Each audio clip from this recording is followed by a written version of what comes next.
এই সরকারকে আমরাই বসিয়েছি, কিন্তু এই সরকারের ভিতরেও আমরা দেখছি ভারতীয় ভূতের আসর আছে।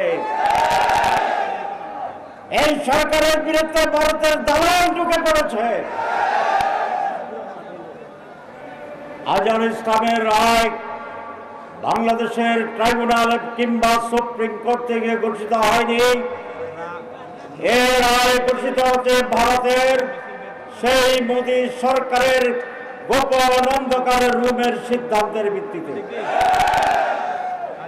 মতিউর রহমান নিজামের ফাঁসি হচ্ছে ভারতের সিদ্ধান্তে, কামরুজ্জামানের ফাঁসি হচ্ছে ভারতের সিদ্ধান্তে, আমাদের সকল নেতার ফাঁসি, জেল, জুলুম, এইটি হাসিনা কল্পিবাদ।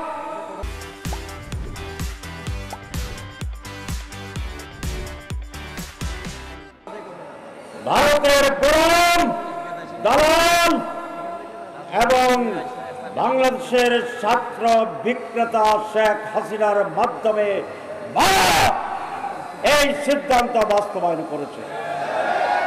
আমরা ভারতকে মানি না, আমরা আধিপত্যবাদ মানি না, আমরা মানি বাংলাদেশকে। সুতরাং যারা এখনো ষড়যন্ত্র করে ভারতের আধিপত্যকে এখানে টিকে রাখার চেষ্টা করবেন, তাদের পরিণতি শেখ হাসিনার চেয়ে জঘন্য হবে। আমরা মাত্র আজকে আন্দোলন শুরু করেছি, ভালোভাবে তাড়াতাড়ি ছেড়ে দিন। যদি সেটা না হয় তাহলে আপনারা টিকবেন কি টিকবেন না, থাকবেন কি থাকবেন না, এইটি আমরা আর পরোয়া করব না। হয় আপনাদেরকে বিদায় নিতে হবে, অথবা আজহার ইসলামকে অবিলম্বে মুক্ত দিতে হবে।